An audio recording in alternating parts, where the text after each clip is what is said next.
Bonjour, je suis Vincent Lénart et j'ai le challenge de vous présenter en environ une demi-heure ce qu'est le coaching.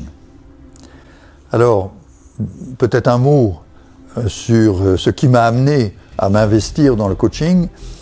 J'ai commencé, après avoir fait des études de business, avoir cherché un peu dans différents métiers, je me suis retrouvé environ à 30 ans comme formateur, j'accompagnais des équipes sur des stages de communication, et puis en même temps, j'avais commencé à me former en tant que thérapeute. Et j'ai vécu pendant plusieurs années un cloisonnement entre d'un côté le métier de thérapeute qui est évidemment centré sur le développement de la personne, à travers des thérapies humanistes, une dimension psychanalytique, du travail de groupe, etc. Et de l'autre côté, l'accompagnement de responsables en entreprise. Au début, c'était des directeurs de formation, des DRH, des directeurs qualité, etc. Et dans ma formation, je me suis beaucoup investi sur des techniques qui intègrent un peu les deux, notamment l'analyse transactionnelle que je diffusais en entreprise, tout en étant thérapeute et en utilisant différentes approches de la psychologie humaniste. Mais je vivais les choses très cloisonnées. Et la rencontre des pays anglo-saxons, je me suis formé avec les meilleurs thérapeutes américains, consultants américains, etc. Et puis en Europe, j'ai découvert le coaching dans les années, fin des années 70, début 80. Et je me suis rendu compte que ça n'existait pas en France.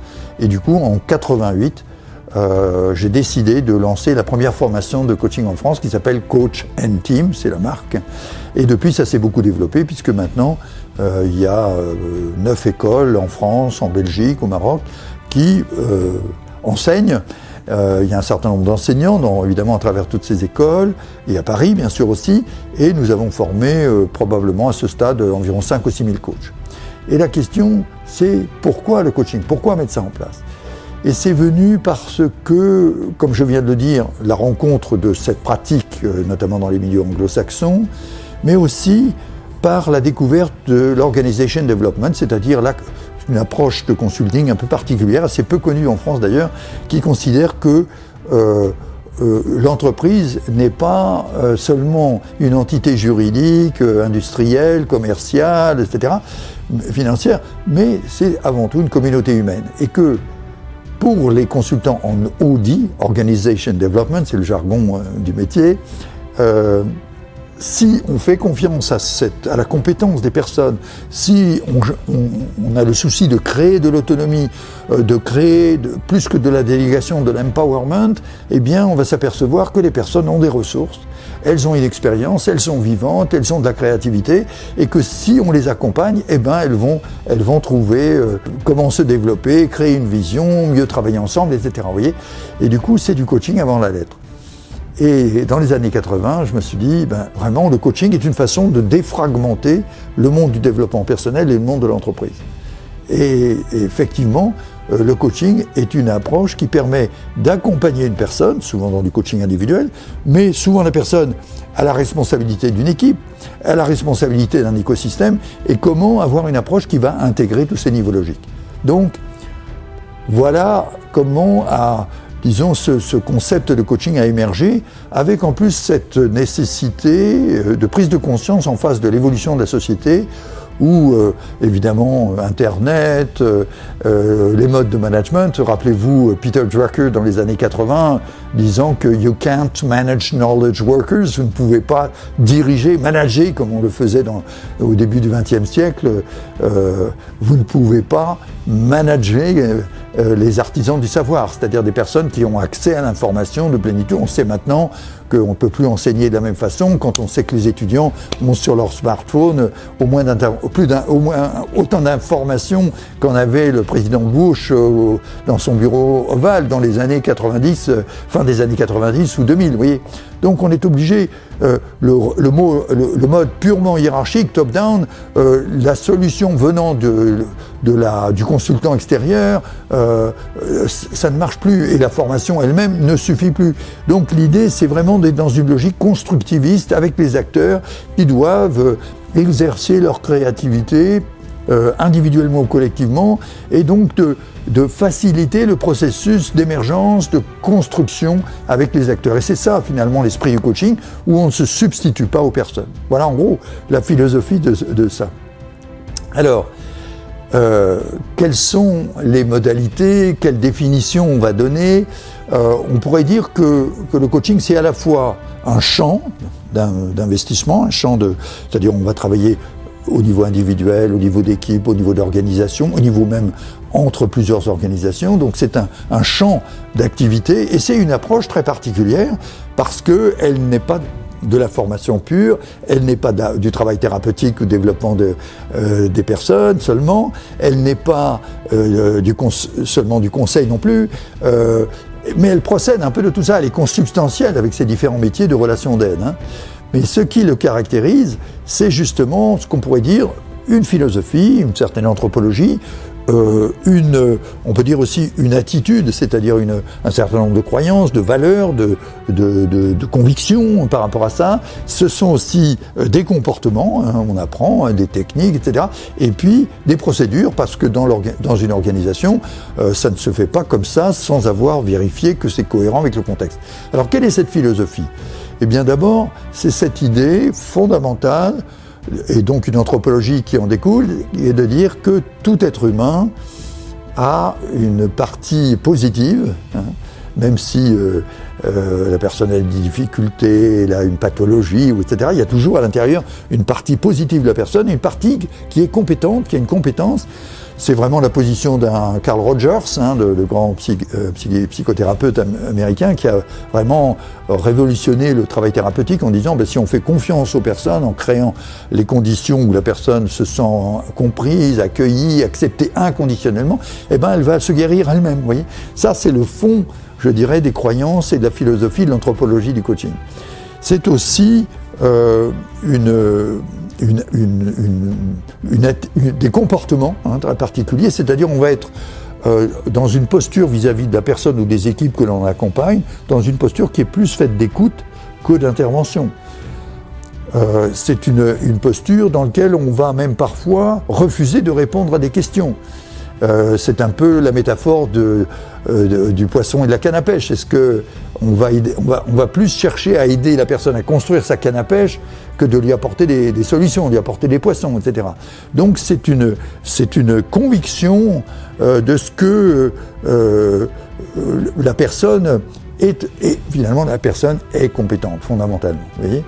Et donc ça suppose, c'est assez complexe parce que on va trouver dans ce métier des paradoxes. Il va falloir que je lâche du contrôle pour garder un peu de contrôle sur la relation. Vous voyez, mais je ne cherche pas à contrôler la personne, mais j'ai quand même à contrôler un peu l'espace du coaching, mettre un cadre, etc. Mais je dois lâcher beaucoup de contrôle pour que la personne puisse trouver à s'exprimer, à construire, etc. Il y a le paradoxe de la compétence aussi qui est très important, c'est-à-dire que je ne dois pas être en compétition avec la compétence de la personne. Bien au contraire, je dois avoir acquis et offrir une compétence, mais que cette compétence est au service du déploiement de la personne ou de l'équipe que j'accompagne. Voyez ? Et donc ne jamais vouloir me substituer et montrer à la personne que je suis plus compétente qu'elle. Même si parfois j'ai des solutions qui me paraissent meilleures, je me garde de les présenter parce que ce ne sera jamais sa solution à elle-même. Vous voyez ? Donc je fais toujours, en tant que coach, très attention à être dans une attitude de profil bas, etc.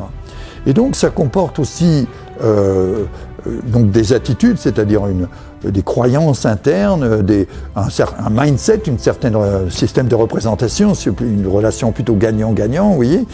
Et puis des comportements qui sont faits d'écoute, de patience, de capacité de synthèse, de capacité de stimulation, à la fois sur le contenu, sur le what, le what c'est très important, qu'est-ce qu'on fait, de quoi s'agit-il, etc. Sur le how, ça c'est vraiment notre spécialité, c'est-à-dire comment on va faire, par quel processus de travail, d'écoute réciproque, de co-construction. Sur le why, c'est-à-dire quelles sont les finalités que recherche la personne, finalités à court terme, les résultats opérationnels qu'elle cherche à atteindre, et puis le why, au sens de Simon Sinek, conférencier bien connu, et c'est-à-dire quelles sont les finalités ultimes, enfin quel est le rêve de la personne, à quoi tout ça conduit. Hein. On fait un travail concret, mais ce travail concret doit construire quelque chose qui est plus vaste, qui est plus ineffable, qui est plus du domaine du rêve, vous voyez, le why. Et ce qu'offre le coach d'une façon beaucoup plus, je dirais, concrète et opérationnelle, c'est une expérience du who, c'est-à-dire quelle est la nature de la personne, quelle est l'anthropologie que je suis en train de co-construire avec la personne, comment j'aide la personne à devenir meilleure, à devenir plus elle-même, à se dépasser. En fait, c'est ça qui fait que le coaching, c'est pas fait pour les bras cassés ou des gens qui ont des problèmes seulement, c'est fait pour les champions. Vous voyez, on voit bien dans le domaine du sport, que prenons l'exemple du tennis, hein, si vous voulez rester dans le top 200 de l'ATP, ben, vous avez besoin d'un coach. Hein, vous voyez. Et si vous voulez qu'une équipe de foot passe du stade 3 au stade 1 et devienne en compétition, et ben, il faudra un coach. On a bien vu tous les exemples depuis Aimé Jacquet et puis de ce qui s'est passé plus récemment au Maroc, etc. Enfin, vous voyez, donc le coaching, c'est fait en fait pour les champions. Voilà ce qu'on peut dire un peu rapidement. Alors, à ce stade, juste tentons de donner une définition. Alors, il y en a plusieurs, hein, mais bon, ce que je dirais, c'est en fait essentiellement une aide apportée par un accompagnement qui comprend une dimension éducative, un peu pédagogique aussi, parce qu'on apprend la personne un peu comme un guide de montagne apprend à grimper ou un professeur d'auto-école apprend à conduire, etc. Le coach est quelqu'un qui a un rôle un peu pédagogique, hein, d'apprendre à aller chercher ses ressources, aller se donner la permission de prendre des risques, mettre en place des protections pour pouvoir avancer sans danger, etc. Libérer sa parole, tout ça, c'est quelque chose qui fait partie de cette aide. Hein. Et l'idée, c'est d'aider la personne à se mettre en mouvement, à identifier quels sont ses besoins, transformer ses besoins en solutions, en prise en compte de ses enjeux, c'est-à-dire qu'elle doit développer ou des problèmes qu'elle doit résoudre, et surtout de développer son potentiel. Voyez, et ceci dans une logique qui souvent est opérationnelle, mais qui, au-delà de l'opérationnel, au-delà du court terme, doit être quelque chose qui est dans une logique de développement durable. Et l'idée, fondamentalement, c'est de développer son autonomie, de développer sa capacité de responsabilité. Victor Frankl, qui est un grand thérapeute dont je suis très... je me sens un disciple, enfin j'ai beaucoup lu et intégré son enseignement, il parle de awareness raising process, vous voyez, un développement de la conscience, hein, sortir de ses déterminismes, et puis du coup sortir de la pré-programmation dans laquelle tout le monde est plus ou moins enfermé, sortir de sa carapace de langouste, parce qu'on a une carapace de langouste, la langouste n'a pas de colonne vertébrale, donc devenir de plus en plus invertébré, de ne plus être enfermé dans une armure, vous voyez, parfois il faut une armure, il faut savoir se défendre, etc. Mais comment être au contraire de plus en plus en contact avec soi-même, devenir soi-même, plus dans sa cohérence, dans sa vérité, dans son unicité, vous voyez, et en développant sa personnalité, trouver plus d'unité, plus de cohérence dans sa vie, quoi. Et donc, d'une certaine façon, faire en sorte que l'essentiel de sa vie soit mis au cœur de l'important. Voilà, je suis peut-être un peu long dans cette définition, mais c'est vraiment l'aboutissement, si vous voulez, d'une pratique d'une quarantaine d'années, vous voyez, où j'ai accompagné des équipes, des personnes, des dirigeants, des managers de toutes sortes, dans toutes sortes de situations. Voilà, en gros, ce qu'est pour moi ce métier, qui est un métier extraordinaire, parce que cet accompagnement permet aux personnes de développer essentiellement leurs relations, leurs capacités relationnelles. Vous voyez, et ça, tout le monde peut bénéficier du coaching, tout le monde peut avoir un moment évidemment besoin d'être écouté, d'être accompagné, d'être soutenu, d'être accepté, vous voyez, pour pouvoir développer son propre potentiel. Voilà en gros ce que je dirais en termes de définition. Alors le coaching peut prendre des formes extrêmement différentes. Il peut s'agir d'un coaching, parlons d'un coaching individuel par exemple, hein, eh bien ça peut être très centré sur les besoins de la personne. Et souvent, on est dans un peu des frontières entre sa vie professionnelle, sa vie personnelle, sa vie privée, etc. Et on va trouver ça très souvent dans du coaching de carrière, par exemple, où la personne cherche un job, ou bien elle vient de vivre un outplacement, elle vient de perdre son job, ou bien elle change, ou elle quitte l'entreprise, etc. Puis elle se cherche, etc. Donc, des fois, ça va être très centré sur cet espace à la fois personnel et professionnel. Des fois, on va faire plutôt un travail managérial, c'est-à-dire très centré sur une prise de poste. La prise de poste est par exemple un exemple idéal, je dirais, au sens du coaching, parce que la personne qui doit prendre un poste a souvent peu de gens à qui elle peut vraiment se confier en totale sécurité, vous voyez. Donc ses collaborateurs ou sa future hiérarchie ou son ancienne hiérarchie ou les personnes de sa vie privée ne sont pas forcément totalement désintéressées.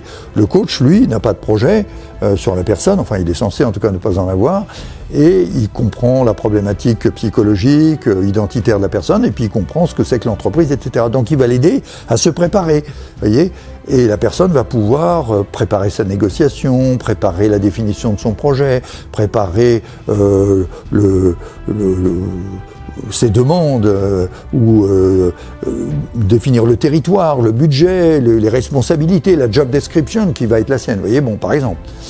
Un autre exemple, peut-être évidemment, c'est des situations de crise, hein, des situations de crise où il y a des décisions à prendre, il y a une urgence, il y a une complexité de gestion de plusieurs relations, certaines qui sont conflictuelles, ou bien une urgence ou une pression, parce que les décisions à prendre sont très importantes. Il s'agit d'une fusion, il s'agit d'un choix d'un départ ou de choix d'un nouveau poste, etc. Bon, voilà, ça c'est tout à fait des situations auxquelles se prête le coaching. Mais le plus souvent, il s'agit d'un accompagnement qui est cadré, je dirais, par un champ opérationnel. C'est la mise en place d'un nouveau projet avec une nouvelle équipe. C'est la constitution d'une équipe autour d'un dirigeant. C'est le travail de construction d'une vision pour un COMEX, un comité exécutif d'une entreprise, vous voyez. C'est la préparation d'une fusion avec une autre entreprise, etc. Voilà, ça prend des formes très opérationnelles et donc le coaching va être dicté, je dirais, par l'émergence d'un besoin. Ah, oh là là, j'ai vraiment un enjeu à traiter très important, c'est bien que je ne sois pas tout seul avec mon équipe ou avec les gens avec qui je suis en négociation, etc. Ou bien avec le travail de constitution d'une équipe, c'est bien que je ne sois pas seul dans le casting, dans l'inclusion des nouveaux acteurs, dans le choix des nouveaux membres de l'équipe, etc. Vous voyez. Donc c'est souvent à partir d'une situation opérationnelle. Au-delà de l'aspect opérationnel ou de l'aspect, je dirais qu'on vit essentiellement en entreprise avec un résultat à atteindre, un objectif, une cible, la mise en place d'une feuille de route, et puis action, hein, il va falloir se mettre en mouvement, etc. Ce que va offrir le coaching, au-delà de la logique, de l'action et du résultat, c'est surtout les processus que la personne va mettre en œuvre, passer du what au how, hein, comment on va faire tout ça, comment je vais faire ça avec mon équipe, comment je vais prendre le temps, les moyens de mettre ça en œuvre. Hein.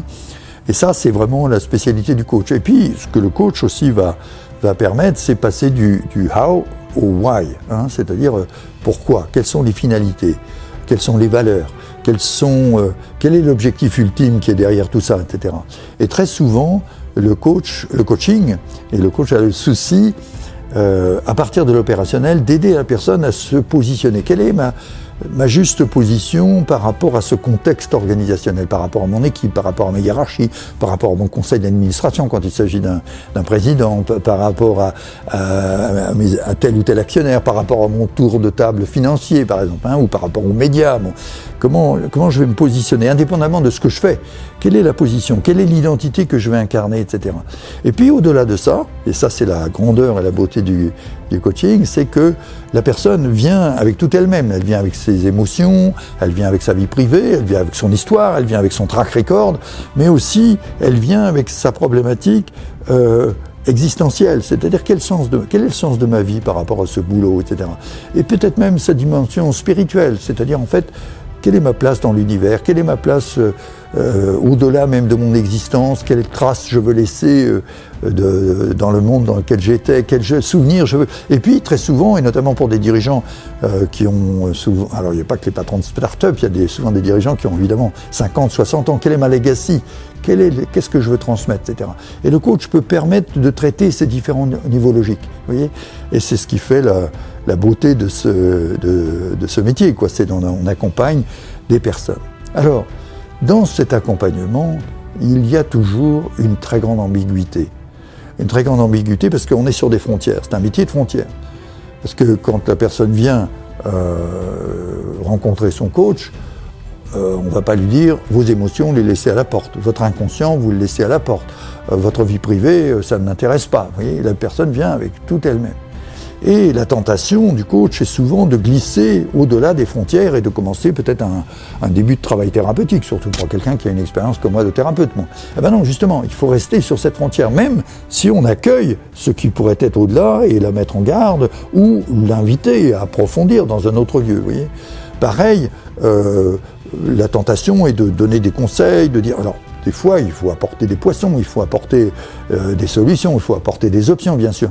Mais se garder, en tout cas, on n'est pas des consultants, on n'est pas des gens qui amènent la solution, il y a un besoin, voilà la solution. Voyez. Mais toujours d'être sur la frontière qui est celle où on va respecter quelle est la demande. Il y a un besoin, le consultant apporte la solution. Le coach, lui, il va être attentif. Quelle est votre demande par rapport à ça? Qu'est-ce que vous me demandez à moi? Vous voyez, donc, attention à cette frontière. Il y a la frontière par rapport à la vie privée. Très souvent, les personnes viennent avec leur situation familiale, conjugale, etc. Ou simplement le fait que le travail envahit toute leur vie et qu'elles n'ont pas d'espace de ressourcement, de repos, et du coup, comment aider à la personne à mettre justement souvent la frontière qui n'existe pas, vous voyez. Bon. Et puis d'autres aspects qui peuvent être spirituels, confessionnels pour des personnes pour qui leur vie spirituelle ou leur vie confessionnelle est tout à fait centrale. Bon. On n'est pas des conseils spirituels, on n'est pas des conseils, on n'est ni des rabbins, ni des prêtres, vous voyez. Mais peut-être que pour la personne qui a des convictions religieuses très profondes, c'est souvent l'essentiel qui est là. Alors, comment accueillir ces autres espaces qui conditionnent la personne et ne pas, je dirais, franchir cette frontière-là, vous voyez, exactement. Mais parfois, y faire référence, en tout cas accueillir la parole là-dessus. Il y a une autre ambiguïté qui est très importante et qui suppose une compétence et une déontologie, qui est le fait que nous sommes dans une anthropologie managériale qui est ambiguë et dont l'ambiguïté est incontournable. La personne est toujours un objet de production, la personne est là pour créer de la valeur matérielle, valeur immatérielle, mais elle est là pour créer de la valeur. C'est pour ça qu'elle est payée, c'est pour ça qu'elle agit, ou c'est pour ça qu'elle dirige son entreprise qui doit donner la valeur. Mais ce n'est pas un objet de production. On n'est pas dans les temps modernes de Charlot, où la personne est là pour justement produire. Non, il y a un sujet en croissance. Et ce sujet en croissance est au cœur de cet objet de production. Et on ne peut pas se focaliser uniquement sur le sujet en croissance, en excluant la dimension production, ou uniquement sur l'objet de production en excluant. Justement, l'ambiguïté et la richesse de ce travail, c'est d'assumer la complexité. Autrement dit, on est obligé de passer d'une logique, je dirais, de sciences dures, scientifique, entre guillemets objectif, le réel, on dira l'immanence dans laquelle se trouve la personne. Et la personne est incarnée, elle est dans un rythme de travail, elle vit dans le réel du monde, si vous voulez. Mais en même temps, le propre du coaching, c'est d'assumer et de comprendre la notion d'intersubjectivité. On n'est pas avec des objets, on est avec des sujets, et qui sont les deux. Sujet et objet. Donc cette complexité, si vous voulez, c'est vraiment ce que le coach doit avoir beaucoup travaillé sur lui-même dans sa formation, dont le travail thérapeutique qu'il doit avoir fait sur lui-même, bien sûr, pour nettoyer son inconscient, nettoyer son système émotionnel, etc., pour avoir l'esprit un peu plus clair, et puis avoir travaillé sur une certaine estime de soi, pour ne pas être en compétition avec l'autre, etc., vous voyez, et être capable d'accueillir tout ça. Et donc, il y a dans le métier de coach un travail très important de prise en compte de ses frontières et de cette ambiguïté irréductible. Alors, le coaching peut prendre des formes très différentes, notamment dans l'identité du coach. Il peut être un coach externe par rapport à l'écosystème dans lequel se trouve la personne ou l'équipe coachée. Ça peut être un coach interne qui fait partie de l'entreprise. Ça peut être, et c'est souvent une des richesses de ce métier, c'est que le manager qui a été coaché commence à intégrer le mindset d'un coach et commence à devenir un peu un manager coach, vous voyez. C'est qui est une identité et une ambiguïté pas très facile à vivre, parce que le manager est tenu à des résultats, alors que le coach est plutôt du côté de l'entraîneur, du côté du facilitateur, et une obligation de moyens, mais pas de résultats. Et puis, si le manager coach un de ses collaborateurs, il ne peut pas oublier qu'il y a des résultats que le collaborateur doit fournir. C'est un peu comme un formateur qui devrait être en même temps examinateur. Donc vous voyez, il y a une ambiguïté, il y a un conflit d'intérêts, si je puis dire. Bon. Donc c'est pas évident. Alors, le coach externe, lui ou elle, a des avantages et des inconvénients. Les inconvénients, c'est que parfois la personne connaît moins la culture de l'entreprise, connaît moins le métier de personnes coachées, n'est pas forcément au bon niveau par rapport au niveau de responsabilité de la personne. Quelqu'un qui, par exemple, n'a jamais l'expérience du milieu ouvrier ou du milieu industriel, ou bien qui n'a jamais l'expérience de travailler avec des numéros 1, bon, vous voyez, c'est pas forcément évident. Mais le coach externe a l'immense avantage, justement, de ne pas être pris dans les enjeux hiérarchiques ou des enjeux de carrière qui se trouvent à l'intérieur de l'entreprise, vous voyez. Donc il doit exercer une certaine liberté, et tout son travail, c'est de créer les conditions où justement le coaching, c'est un espace de rencontre de liberté, où lui ou elle va se trouver en face d'un coaché et se mettre dans une relation, sinon d'égalité, de moins de parité. Vous voyez, il faut que le coach puisse dire non, qu'il puisse dire oui, qu'il n'est pas instrumentalisé par la personne. Et donc le fait d'être externe donne un très gros avantage, parce que on n'est pas forcément dans les rythmes de l'entreprise, et le coach externe souvent va permettre de donner un calendrier et une certaine rigueur à ce travail-là, alors que souvent les gens dans l'entreprise sont emportés par l'urgence, l'opérationnel, et du coup négligent de prendre le recul dont ils auraient besoin en fait fondamentalement. Et puis le coach externe travaille sans doute avec plusieurs coachés, plusieurs entreprises, et il apporte une bouffée d'air de l'extérieur. Le coach interne, lui ou elle, a de gros avantages, parce qu'il connaît les personnes, il connaît le milieu, il connaît la culture, il connaît le métier souvent, et il est dans une coaching, disons, de proximité, hein, en général presque, pas toujours, parce que maintenant avec le télétravail, etc., puis pour des entreprises internationales, évidemment, c'est pas toujours facile, mais il est à l'intérieur du système. Le côté négatif du coach, la difficulté du coach interne, c'est qu'il peut être pris dans les enjeux hiérarchiques, les enjeux de pouvoir, les enjeux politiques propres à l'organisation. Et donc le coach interne doit avoir négocié une charte suffisamment claire qui lui ménage un espace de liberté, qui fait qu'il n'est pas instrumentalisé par son patron, voyez, ou par un patron, voyez. Et donc il doit pouvoir dire non à une mission, voyez. Bon, ça c'est pas évident d'arriver à cette liberté. À un autre niveau, on peut dire que tout être humain peut, dans une partie de sa vie et de ses relations, avoir la posture d'un coach. À partir du moment où une mère de famille écoute ses enfants sans avoir l'idée de leur coller ou de leur imposer une décision a priori, mais de les écouter, de les inviter à co-construire avec eux leurs décisions, si vous voulez, c'est du coaching. Un professeur également, il n'est pas là pour injecter de la connaissance de l'extérieur, mais d'aider la personne à construire sa cohérence interne, son savoir, de faire des expériences, etc. Bon, vous voyez, un médecin, pareil, il n'est pas celui qui traite le malade, entre guillemets, simplement en lui donnant des prescriptions, mais il va écouter, l'aider à la personne à réactiver ses ressources, son énergie, de reprendre confiance, etc. Donc tout le monde en fait peut être coach. Et je suis arrivé même à cette conclusion dans les années 90, à écrire un article où je disais qu'il fallait un coach pour 50 habitants. Vous voyez, c'est-à-dire qu'en fait, le coach, entre guillemets, est à notre société un peu ce que l'écrivain public était à une société analphabète. Or, dans notre éducation nationale, etc., on n'apprend pas vraiment à travailler sur la relation. Oui, on n'apprend pas vraiment à travailler sur ses émotions, on n'apprend pas à travailler sur son inconscient, pas à travailler sur son histoire, on apprend beaucoup de savoir, du savoir. Et du coup, c'est un besoin absolument gigantesque à notre société et il faudrait que tout le monde puisse avoir un lieu de parole, avoir un lieu d'aide, etc. Alors on le trouve dans la vie familiale, dans la vie communautaire, etc.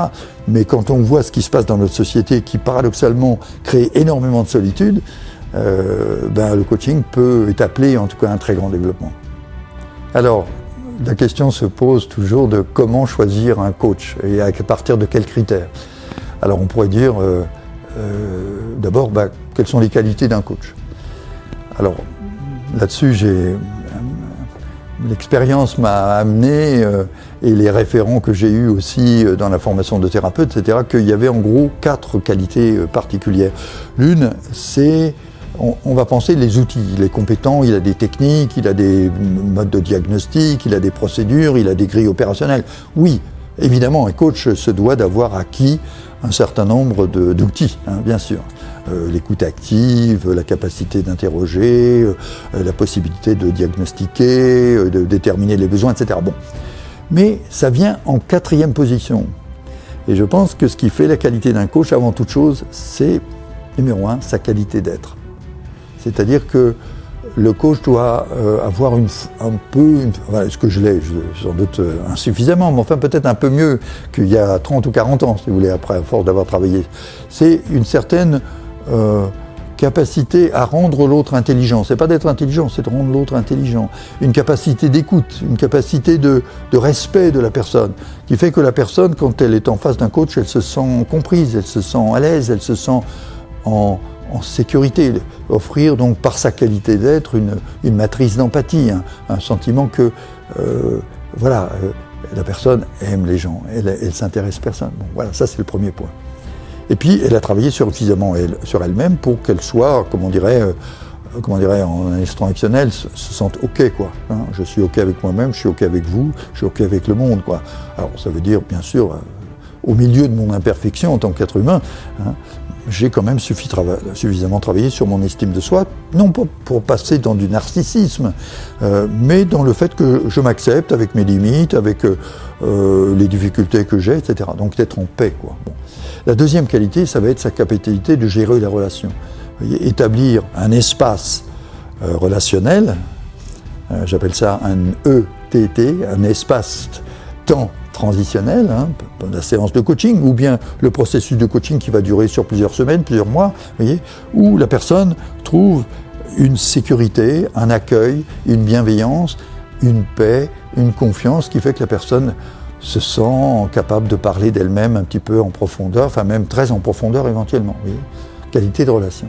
Et puis troisièmement, surtout que le coach ou la coach ait une expérience suffisamment développer de l'être humain, des relations, du monde de l'entreprise, s'il s'agit de l'entreprise, pour comprendre les enjeux. Ça ne veut pas dire qu'elle connaît parfaitement le métier de la personne, mais elle sait ce que c'est que d'être un manager, elle sait ce que c'est que de prendre une équipe, elle sait ce que c'est qu'une prise de poste, elle sait ce que c'est que de choisir une carrière, elle sait ce que c'est que remodeler une job description, si vous voulez. Voilà, elle comprend les enjeux. Elle comprend si elle travaille. Par exemple, moi j'ai mis plusieurs années où je travaillais avec des dirigeants, mais qui étaient plutôt des patrons de certaines fonctions, finance, qualité, juridique, industrielle, etc.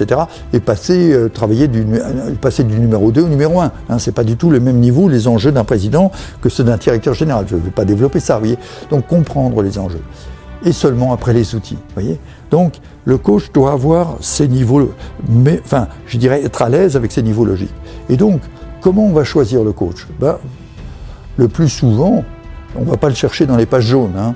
C'est plutôt par le bouche à oreille, ou c'est par le fait qu'il y a une notoriété, on assiste à une conférence, on a lu un livre, on a entendu parler de quelqu'un, etc. Bon, ou bien le DRH, quelqu'un qui est familier avec l'univers du coaching, va peut-être vous conseiller. Bon, c'est donc, en premier temps, une notoriété.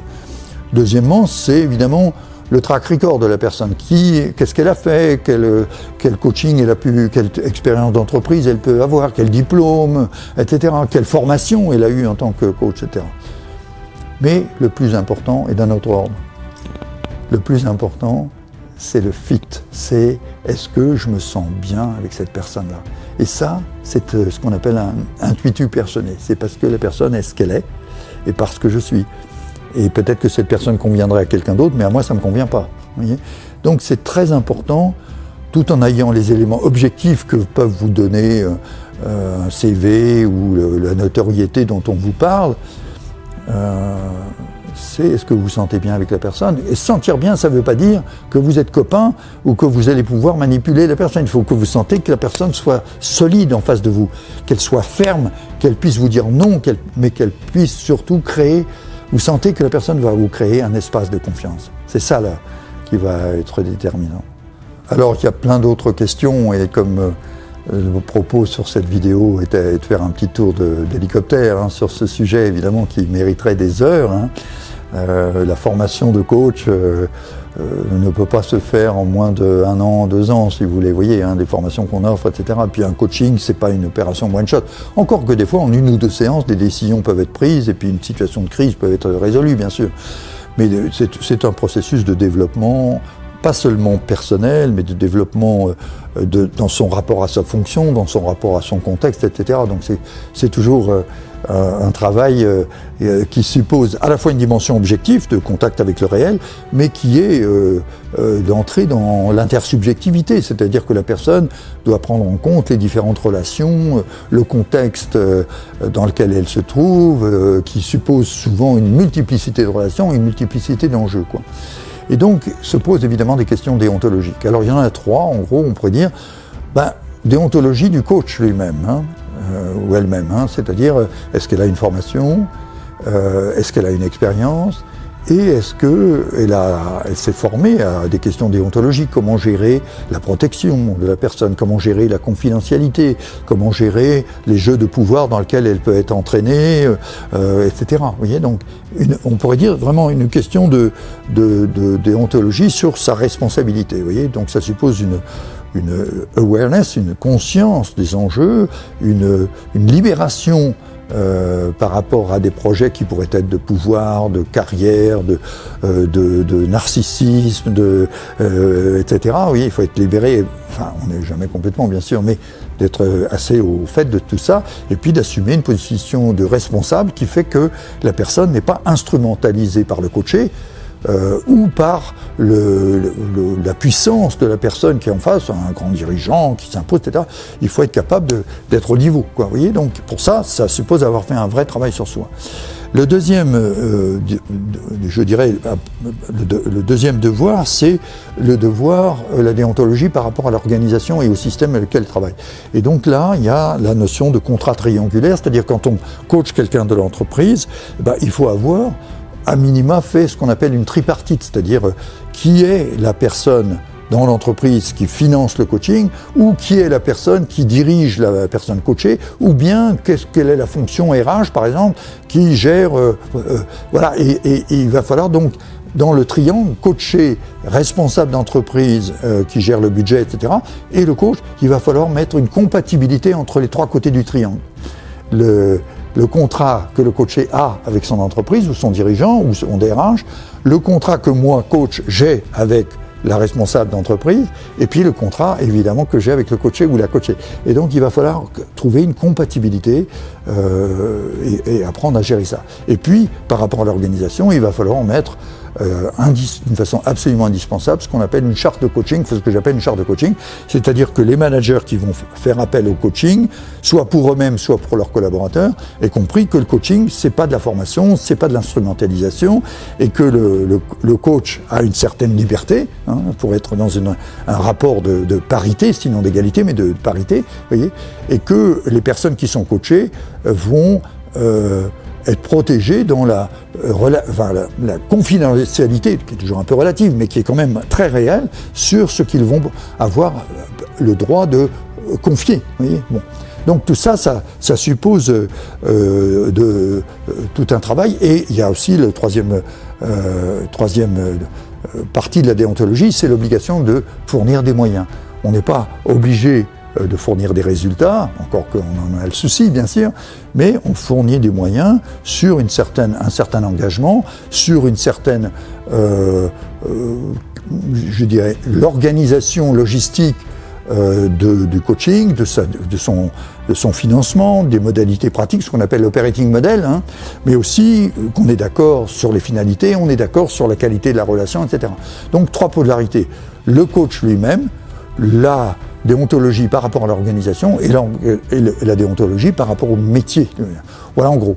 Et donc je termine avec ce dernier thème de la déontologie pour, je dirais, tenter de boucler un peu cette vidéo qui visait simplement à faire un premier tour d'horizon sur ce qu'est le coaching.